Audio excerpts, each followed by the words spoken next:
नदीको काखमा रहेको यस गाउँ साँच्चै नै मनमोहक र छुट्टै मौलिकता देख्न पाइन्छ। झन् पुसमाको चिसो यामको सेताम्य हिउँ हेर्दा लाग्छ प्रकृतिले पनि पक्षपात गरे जस्तो, र यो नै नेपाली भूगोलको विशेषता हो। 72को भूकम्पले करिब 95% छेदविच्छेद बनाएको पारपाक लाप्राक 10 वर्षपछि कस्तो बनेको होला? यहाँको सामाजिक तथा प्राकृतिक सुन्दरतालाई सम्भव भएसम्म खोतल्ने प्रयास गर्नेछौँ। आउनुहोस्, आजको हाम्रो यात्रा रहनेछ गोर्खा जिल्लाको बारपाक र लाप्राकको।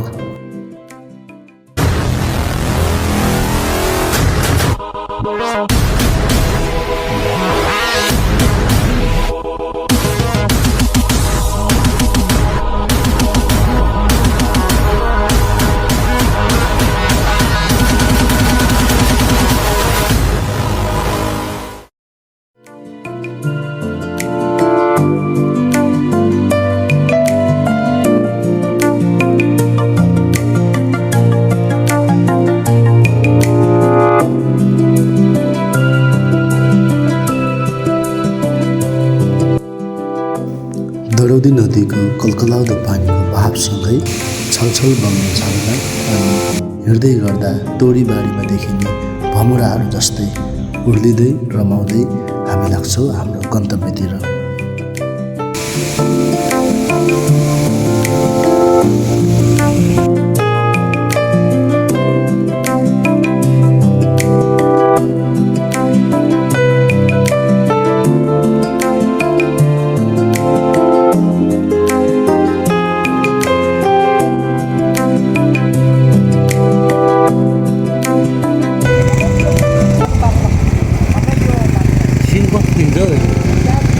ठिकै देखिन्छ।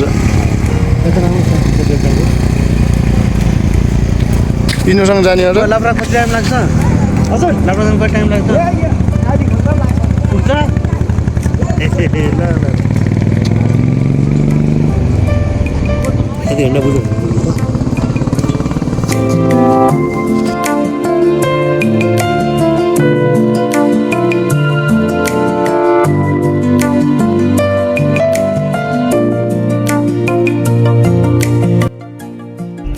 फाइनली गाइज हामीहरू लाप्राक आइसक्यो। लाप्राक कि लाप्राक रहेछ? यो लाप्राक।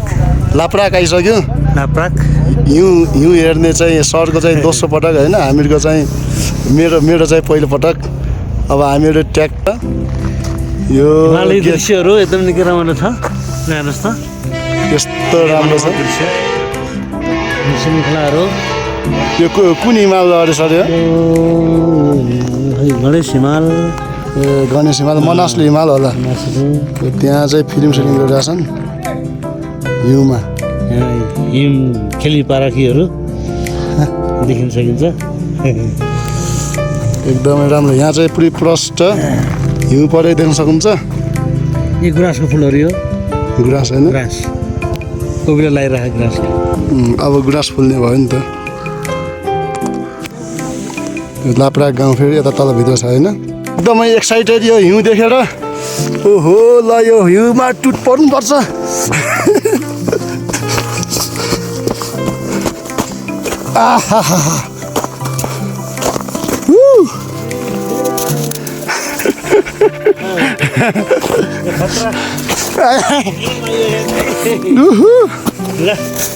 खेल्ने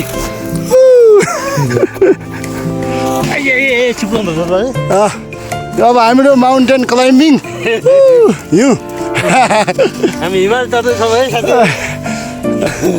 ल सर, चिप्लेर अलि धेरै माथि गयो नि त। चिप्लेर तालिम हिमाल चढ्ने प्रयास हुँदैछ है। ओहो हो, ल मारे मारे।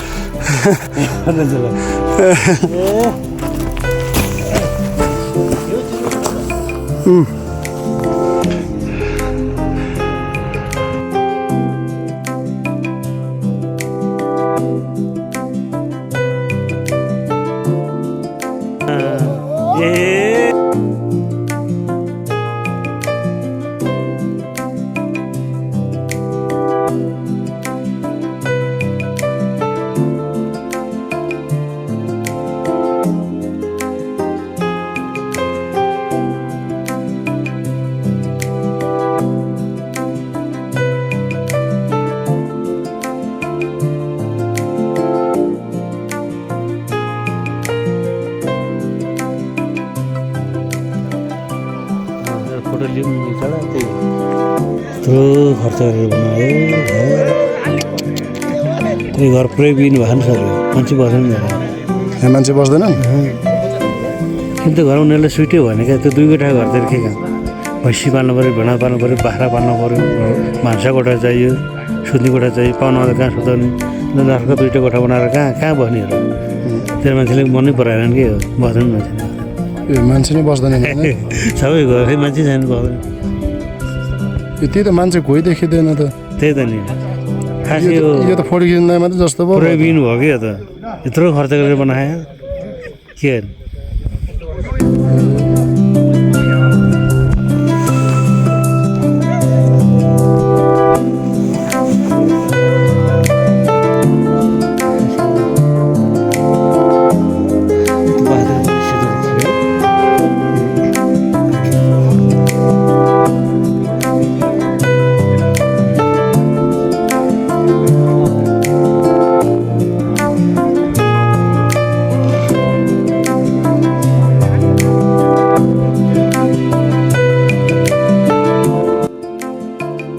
बसोबास गर्नको लागि लाप्राकमा धेरै होटल होमस्टे नहुने हुँदा हामी सिधै पार्क झर्छौँ। आबुखैरेनीबाट बारपाक आउन करिब 2 घन्टा 60 किलोमिटर र पारपाकबाट लाप्राक जान बाइकमा करिब आधी घन्टा लाग्दो रहेछ।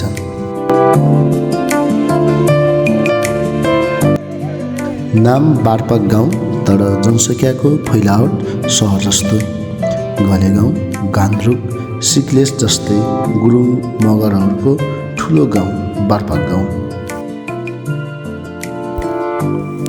यस गाउँलाई बिसी घले अर्थात् गजे घलेको गाउँ भनेर पनि चिनिन्छ। गजे घले प्रथम विश्वयुद्धमा भिक्टोरिया क्रस प्राप्त गर्ने व्यक्ति हुन्।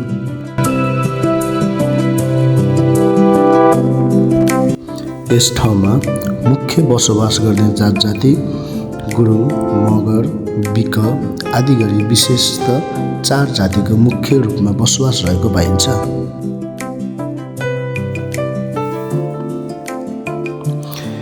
यहाँको प्राकृतिक सौन्दर्यता हिमाल थरीथरीका लालीगुँरास यहाँको इतिहास अनि आफ्नै मौलिक संस्कृतिले जो कोहीको पनि ध्यान सजिलै खिच्न सक्दछ।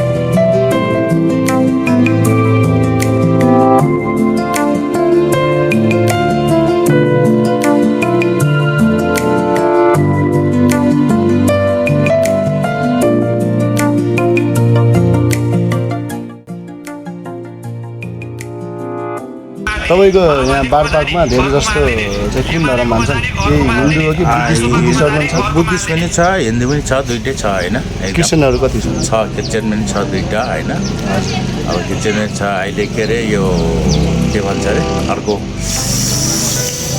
के अरे यो साजन भन्ने पनि छ होइन साजन भन्छ नि होइन त्यहाँ पनि मान्छ मान्छेहरूलाई होइन एकदम मान्नेहरूलाई ठिकै छ अब एकदम राम्रै छ होइन। अब यहाँको त अधिकांश सबै सिङ्गापुरी लाउरीहरू धेरै जस्तो अहिले त पहिला त इन्डिया धेरै थियो होइन अहिले सिङ्गापुरको ब्रिटिसको भइरहेछ।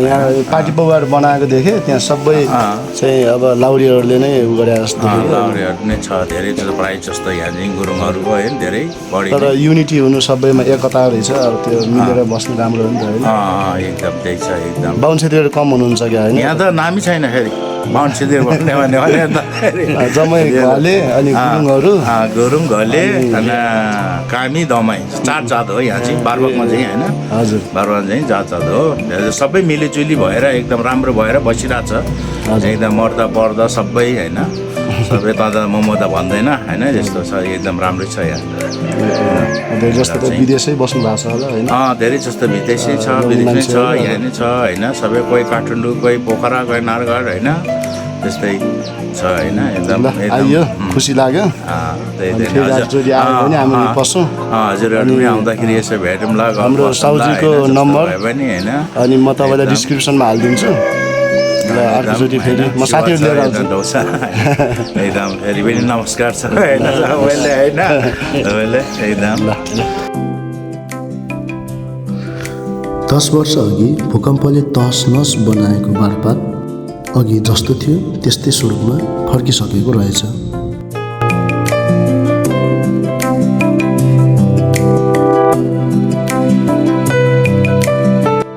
यहाँको मानिसबाट सिकेका कुरा सानो समस्यालाई पनि ठुलो बनाई नकारात्मक बनी बस्नु होइन कि ठुलो समस्यालाई पनि सानो तिल जस्तो मानि जीवनमा अघि बढ्नु पर्दछ।